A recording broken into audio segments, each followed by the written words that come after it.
What's up, guys? It's Ace Coleman here with the Champion Blueprint podcast, and today's guest is Mathias Fullerton. Mathias is from Denmark, and he just won his first World Cup.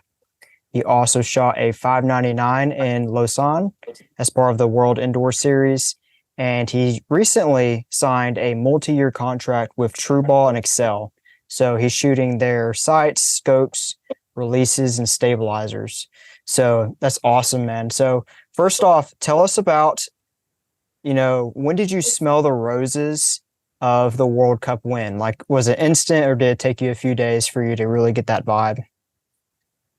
It took a little bit to realize what I've actually done, rewatch the finals. But it's something I dreamed of as a little kid.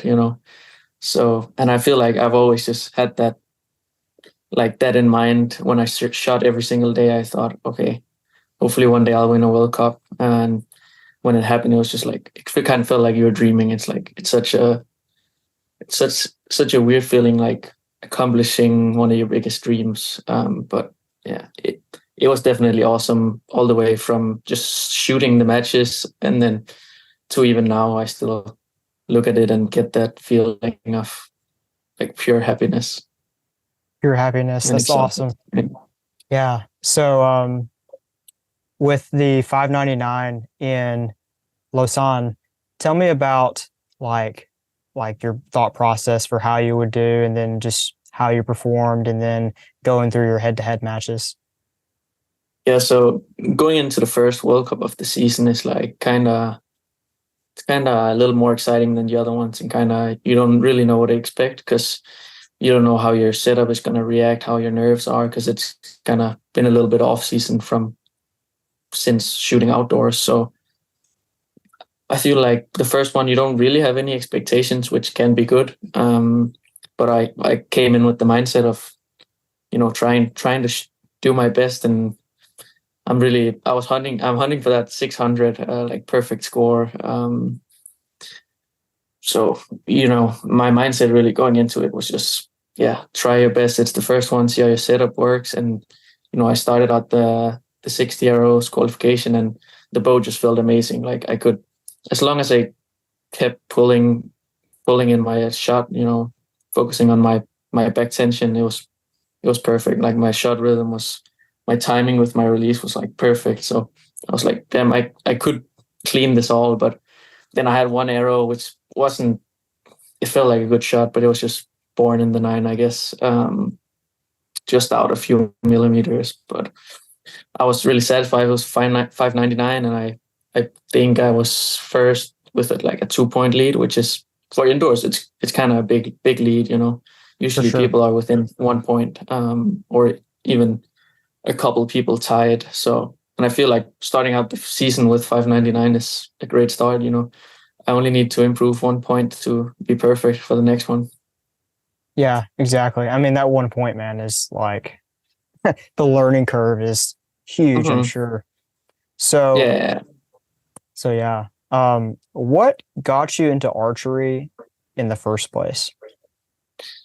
So my dad used to shoot Olympic recurve when he was younger, when he was my age, and he shot internationally too.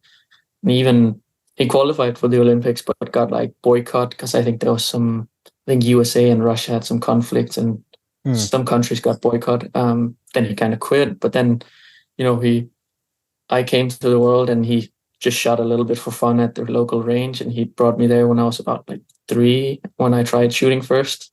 Could barely walk, and then a couple of years later I was like, damn, I kind of want to try that again. And then I started shooting compound 10 years ago, and it was just fun. I was playing golf at the time too, so it was indoor season. I shot, and then when the good weather came, I played a lot of golf, and I'd say I was pretty good at golf at that time, but also archery. So I was what do I choose here to do all year round? And it came down to archery, which that was what I had the passion for, and that's probably why I, that's probably what made me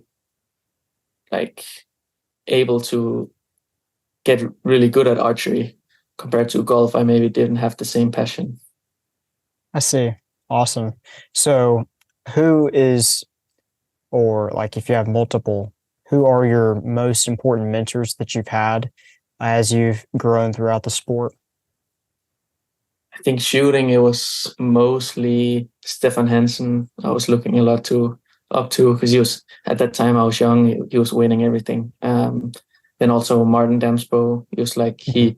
he used to coach me a little bit, and he's won a lot of stuff too here in Europe and everywhere pretty much. And he's a really good mentor. Like he's like a knowledge bank. You can ask him anything, and he knows. Yes. He'll know it for sure. And then also Braden Gillingham, he was really good at that time. It was kind of Stefan, him, and Mike battling. It's kind of those three definitely. And then also my dad was like a big mentor. He like kind of got me into the sport, and he was always on the sideline when I needed help or when we kind of learned things together. Awesome. So, for someone wanting to join the national team in Denmark, what do they need to do to be able to do that? So usually you have to compete at like a international event. Usually that's how it starts. At least for me, I went to my first international tournament in 2017. I think it was Youth World Championship in Argentina. And I was like 13, 14. So it was a crazy experience. First time traveling alone and everything. And then after that, I got on the youth national team after that event because I did pretty good at the event. So they got me on the team. And then for seniors, it was a couple of years later when I started having the points to go to the World Cups. And then I went to my first World Cup, and they kind of qualified me for the national team as well. So it's kind of it when you're ready for your first event, that's when they're gonna put you on because they see potential in you. We're it's not archery is not as big in Denmark as it is other places, but we have a lot of good shooters from Denmark. I don't know, we have a really good like platform for like from youth to pro is like we have like a good way to getting to the top. I see. That's awesome. That system in place, the network of people, that's huge. So that's Mhm. awesome. So, what's the significant challenge that you faced as you've been coming up from youth into pro? I think consistency is the biggest thing in pro. You can't make any mistakes. When in youth, you can make a couple of mistakes and get away with it. When pro, if you make a mistake, you're out most likely. So a decent amount of juniors can shoot a really good match. They're just not as consistent. When pro, indoors, you got to shoot 149 or 150 or you're out. And that just doesn't happen in youth as much. I'm still a junior. This is my last season as a junior, so I could still shoot youth, but I really where the money and where everything with sponsorships is at is in senior and pro. So that's what I I focus on. That's kind of been my like main goal. Of course, it's cool to win a youth tournament, but in the end, it won't really matter anything to me. I see. Awesome. So, as far as a archer that is wanting to shoot pro one day, what advice would you give them? Mm, I would say you gotta have you gotta have a commitment to your practice. You gotta turn up to practice even those days where you don't want to practice. I think that's the biggest thing. It's really easy to just stay home if you don't feel like it, but those days that you really don't want to practice is really those days where you can get that improvement and kind of overdo all the other competitors. And that's where you gain that little advantage on people slowly if you keep doing that all the year. So just I think showing up to practice is most important. Even if you just shoot 30 arrows, it's fine. You showed up and you got your routine in, and then I think if you just do that occasionally, it'll get easier and easier. And the days where you really don't want to practice get less and less, I guess, difficult to go. Dude, that's extremely good advice. That's a super recurring theme that I've had on the podcast is just show up, and put in the work. And even if you don't feel like it, like you said, shoot 30 arrows and go through your routine, and you might learn something very important. So yeah, I see a lot of shooters also just practicing normally. They shoot bad and then they're like, oh, I don't want to practice anymore because I'm not shooting good. And I kind of had the kind of reverse mindset. If I shoot bad, I keep shooting until I shoot good. I cannot go home, have that bad feeling. And I think that's kind of where I gained an advantage on most of my opponents. Is like I will keep being on the range. I'm like addicted to getting that good feeling, so I won't go home until it's done. Which is kind of like a curse, but a blessing at the same time. Yeah, it can be tough if you have a bad few weeks, but in the end, I think that's what you need to do to be the best. I love that. Yeah, I really think that you seem like a person that shoots a ton. So like, how much on an average day do you shoot, and how often a week do you shoot?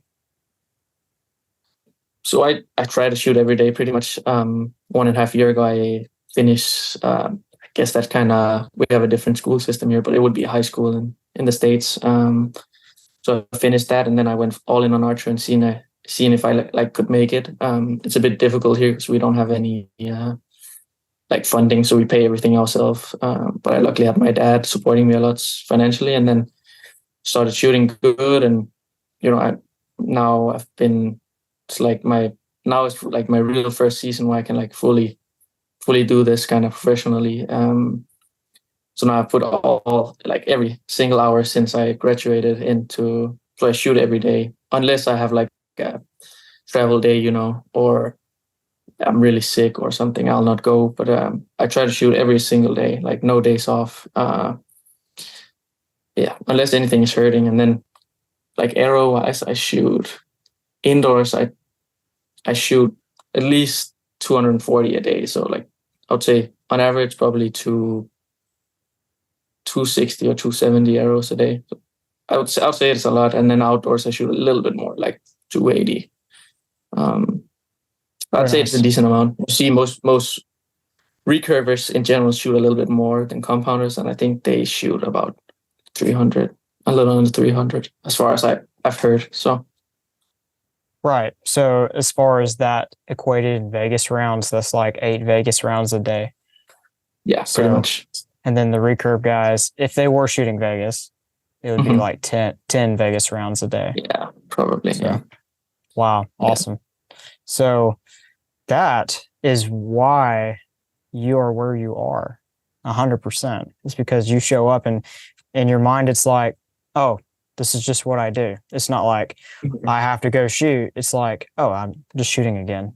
So yeah, exactly. And I enjoy it. That's why I chose archery over golf. So I kind of remind myself that every day, I'm grateful for what I did and what I did to come here to this part of my life. And when I think back, I really don't like school. I think a lot of people don't like it, but for me, it was mentally draining shooting and going to school. So when I finished, it was every time I have I don't really want to go to the range. I just think how it would be going to school, and then it's well, archery is pretty fun. Then let me go down and shoot somewhere else.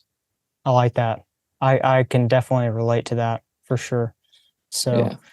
As far as getting your bow set up, what makes a setup shoot really well for you? And what variables are you looking at in your setup that affect how well it shoots the most?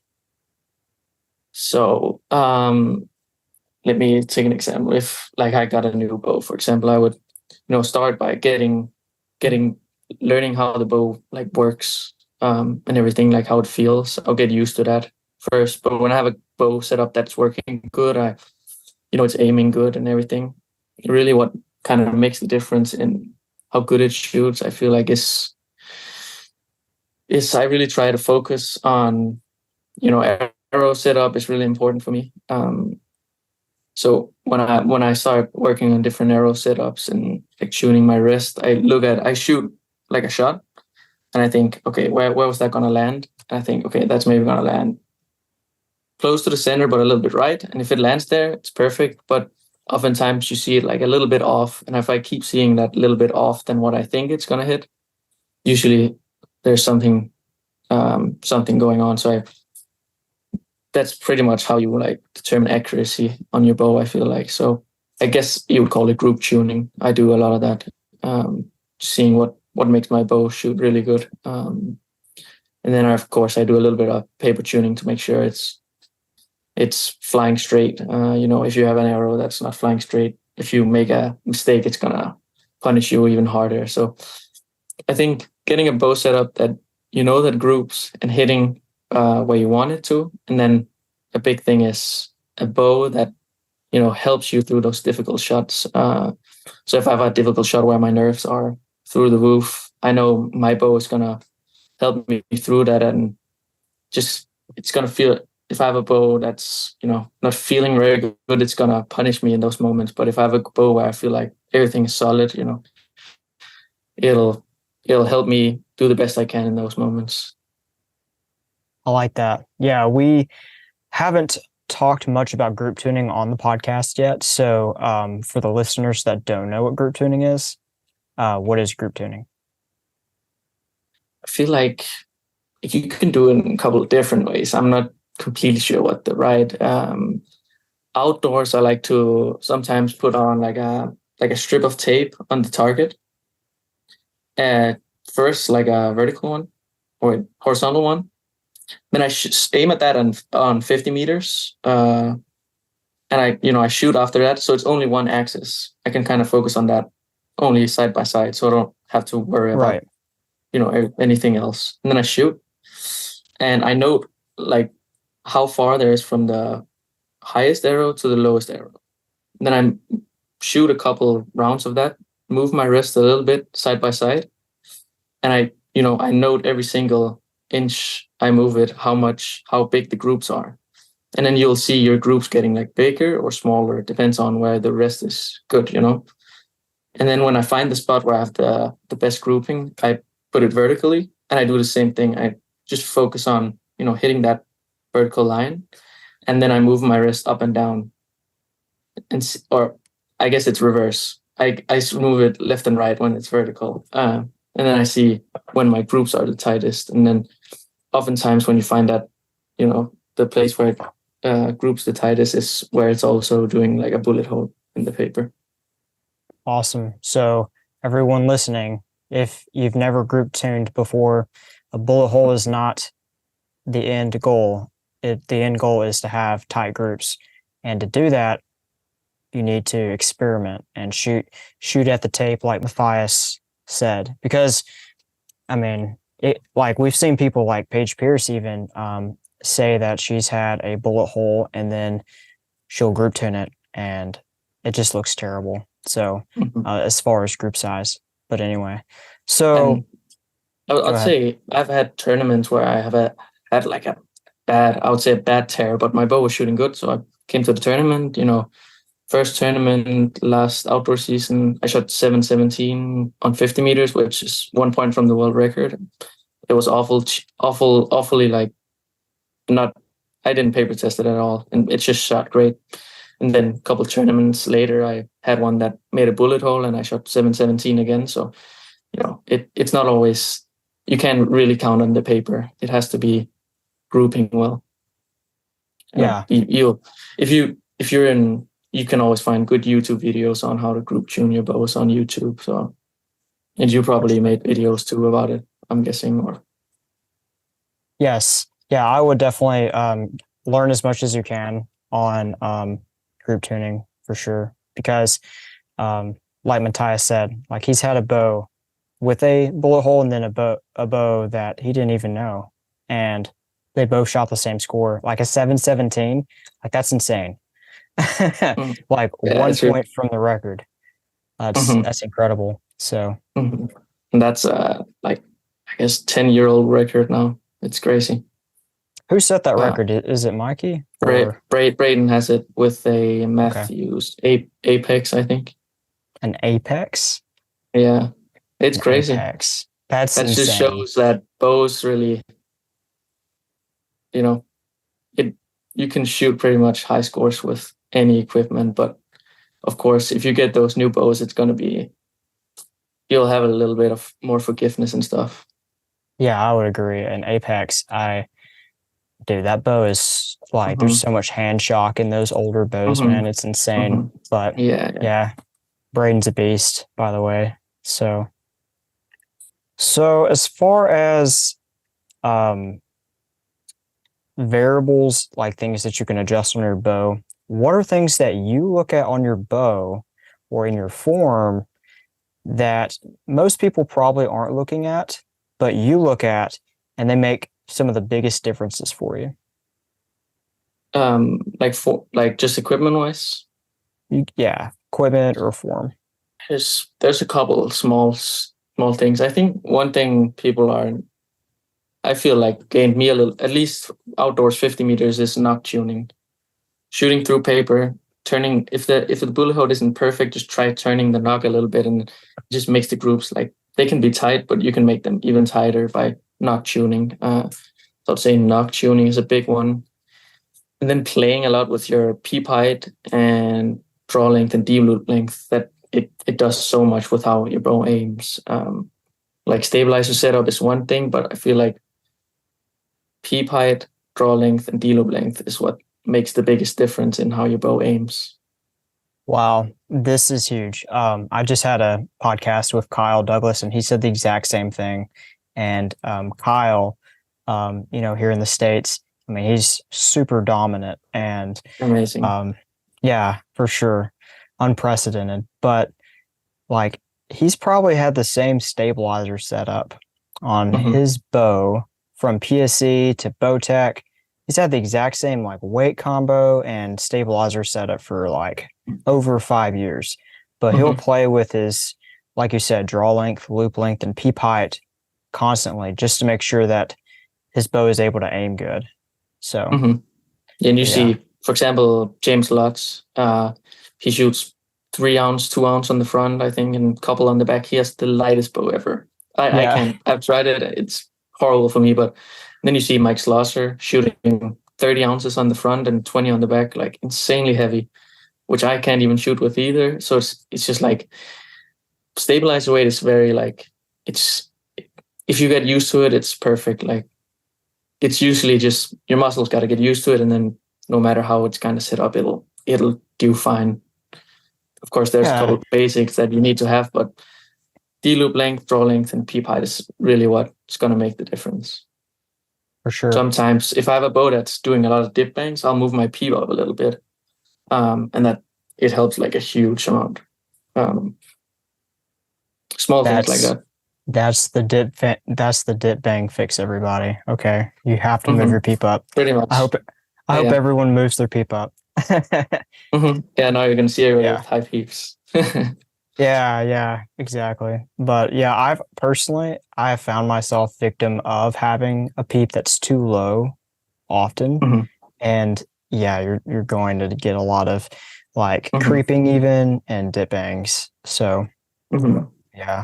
I feel like if you look really like closely to how you're aiming, you can tell a lot about your setup. Like if I have a bow where the dot is going, it's staying pretty center, but it's like jumpy, right?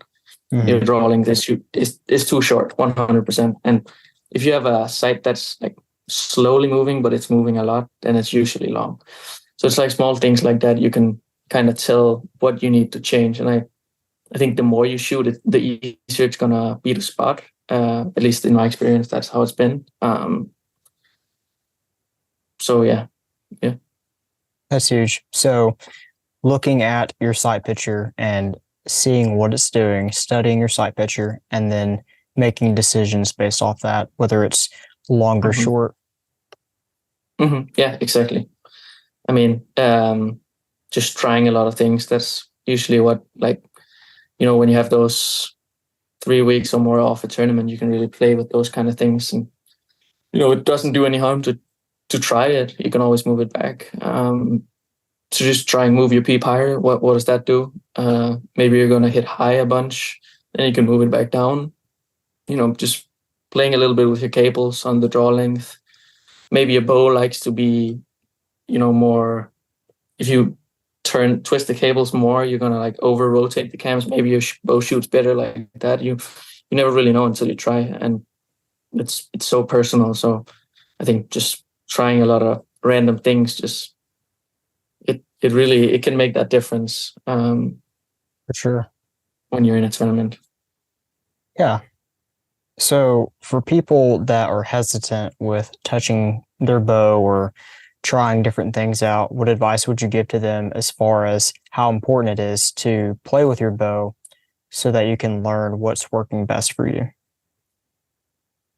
Yeah, I'd say a lot of times, like I've searched on YouTube. YouTube has a bunch of like, there's always going to be a person that tried something before you, so you can learn from them or you can try yourself. But I'd say just try it. As long as you know where it was before, you can always move it back, and it can only get better. Really, that's the thing. Yeah, that's great advice. So, I always say that to people. You can always move it back as long as you write down what it was at, right? Yeah, exactly. Or just remember. But yeah. So, what is your definition of the mental game, and what do you do to work on your mental game? Yeah, it's very different what people do. Like my view on like a mental game is there's not really like a lot of things to do about it. Like if you have a lot of nerves at a tournament, it's kind of hard to like suppress it. Really, you can't really suppress nerves at a tournament. So it's kind of like the mental game is trying not to think about the mental game. There's just you and your bow. It's you against yourself. In the end, if you really like, if you're really nervous and you're trying to think about it a lot, you're really taking focus off your shooting, where you really should be 100% in your just shooting. Everyone is nervous, no matter who it's going to be. You can ask every single pro. They're going to say, standing on that line in Vegas in the shoot down, they're pooping their pants. Every single one. I can tell you that. 100%. That's kind of what I try to think about. I'm not the only one that's nervous. There's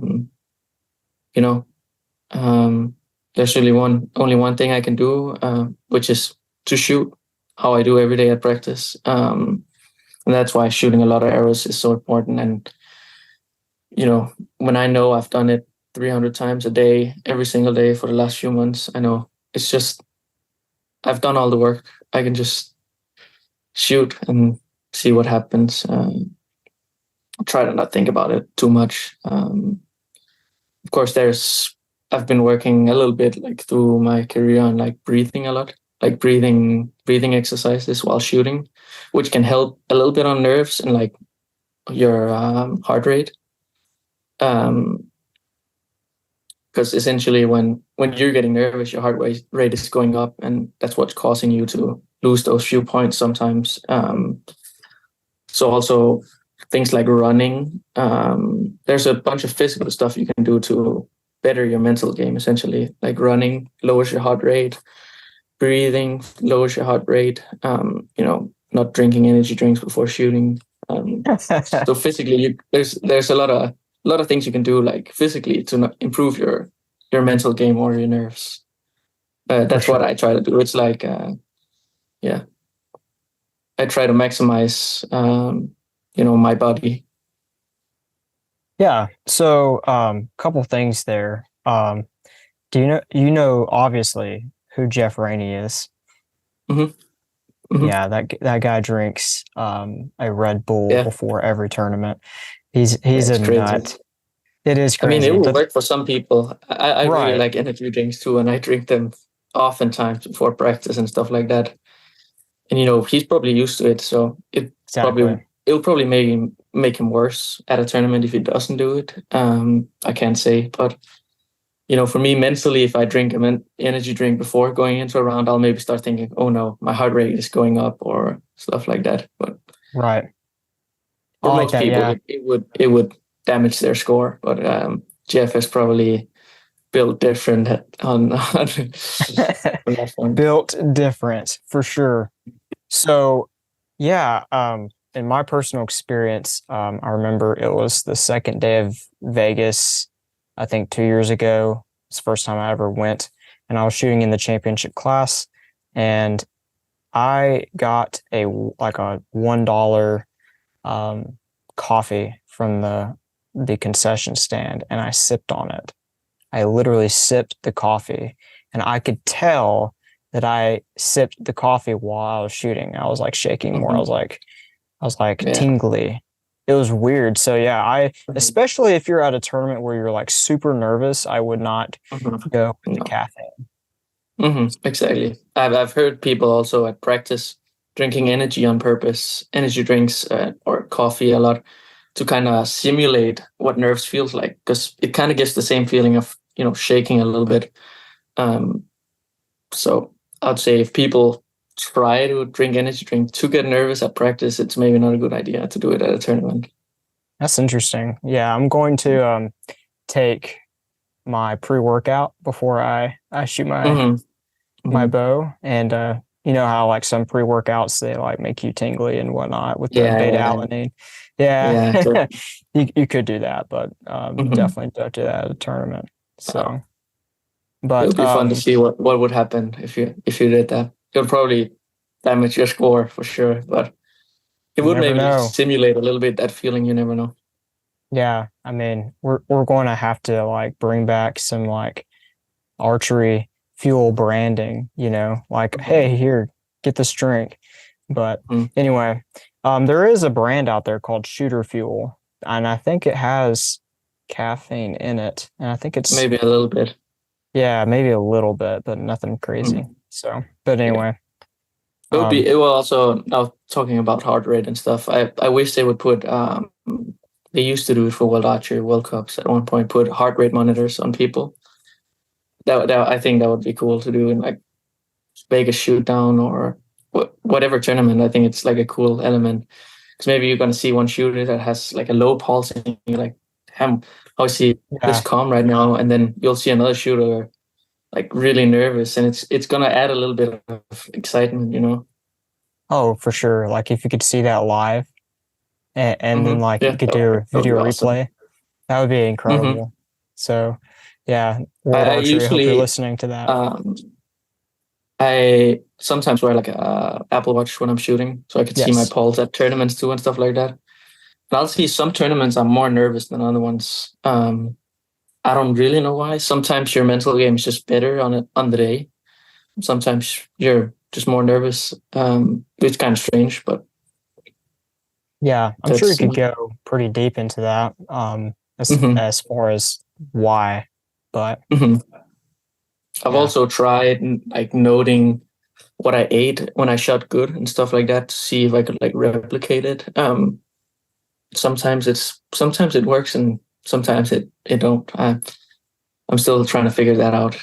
yeah, But as far as food and drinks, I think staying hydrated and not being like hungry and stuff like that helps a lot. for sure, for sure. So, as far as like lowering your heart rate, do you like do you run a lot? Not a lot, but I at least, you know, get my heart rate up every day. I usually go to the gym pretty often. I used to be very skinny, so I kind of had a little disadvantage. Not that I'm big now, but you know, I'm still skinny, but I'm trying. I definitely gained a lot of strength, you know, so I could get more holding weight and stuff like that, which was a big part. And then I recently, like half a year ago, started running and biking and stuff like that, just cardio. To, you know, maximize my advantage pretty much. You know, I can only do so much at the range. there's more stuff I can do off the range. So I'll do everything to gain that one point maybe. And I feel like definitely. I feel like sometimes it has it has helped me like being nervous. I feel like I've been a little more calmer these last few tournaments, but maybe that's just placebo, or I can't really say yet. But I'm gonna keep doing cardio and see if it makes a big difference at some point. For sure. Yeah. Personally, I've been strength training a lot, and I have not. My step count's terrible.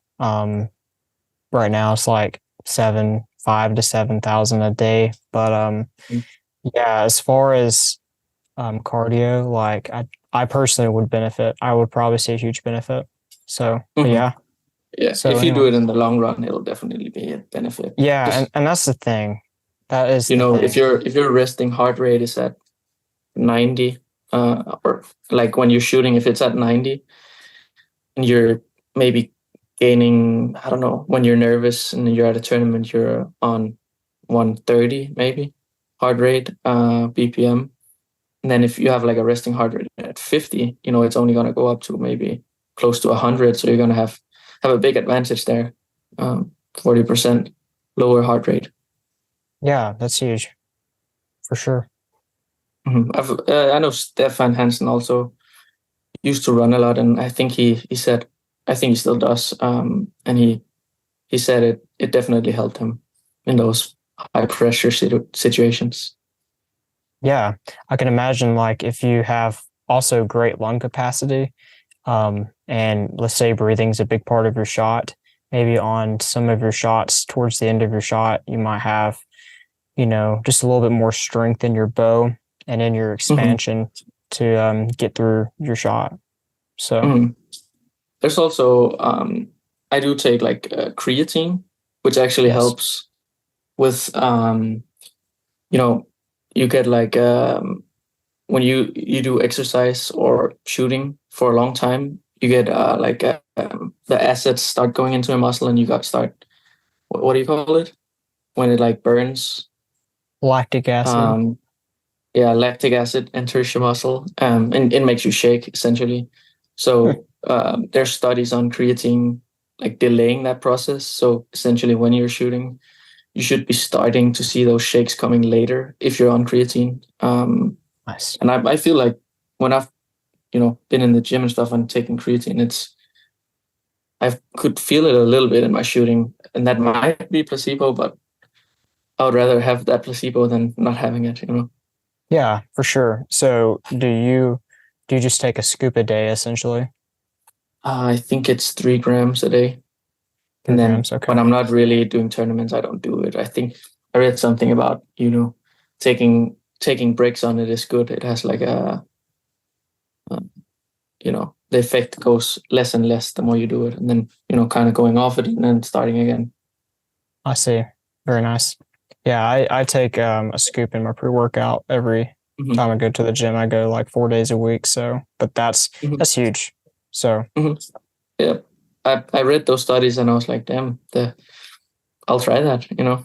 Yeah. So, what bow are you shooting right now? So I'm shooting the PSE Dominator Duo 40-inch with SE cams. Okay. I'm also testing the new PSE Supra X they just released, which feels really, really good. I've just been a roll with the Dominator, so that's kind of what I'm just sticking with now. That's their they still sell that bow, even though the Supra, they kind of have 2 bows PSE. So that's just my preference right now, the Dominator. Yeah, for sure. So, why the SE cam?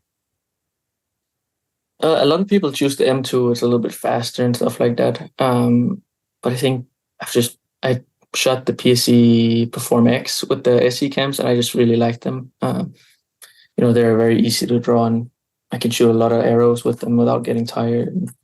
I think I have a pretty low draw length. I think I draw a little over 30 inches.